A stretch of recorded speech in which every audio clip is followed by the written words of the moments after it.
வெள்ளை சர்க்கரை. இந்த வெள்ளை சர்க்கரையை எப்படி தயாரிக்கிறார்கள் என்று நீங்கள் தெரிந்து கொண்டால் இந்த வெள்ளை சர்க்கரையை இனியும் நாம் பயன்படுத்தத்தான் வேண்டுமா என்று நீங்களும் யோசிப்பீர்கள். கரும்பிலிருந்து சாறு பிழியப்படும் நிலையில் ப்ளீச்சிங் பவுடர் அல்லது குளோரின் எனப்படும் கெமிக்கலை ஃப்ளூயிட் பாக்டீரியா கண்ட்ரோலாக பயன்படுத்துகின்றார்கள்.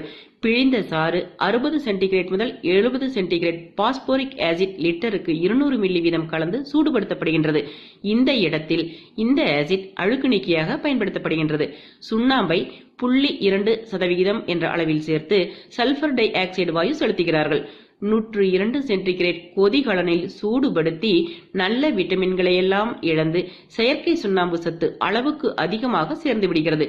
பாலி எலக்ட்ரோலைட்டை சேர்த்து தெளிகலனில் மண் மற்றும் சக்கை போன்ற பொருள்களாக பிரித்து எடுக்கப்பட்டு தெளிந்த சாறு கிடைக்கின்றது.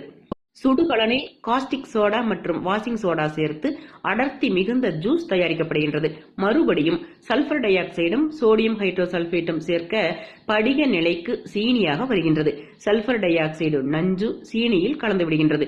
இப்படி தயாரான சர்க்கரையில் எஞ்சி நிற்பது வெறும் கார்பன் என்னும் கரியே.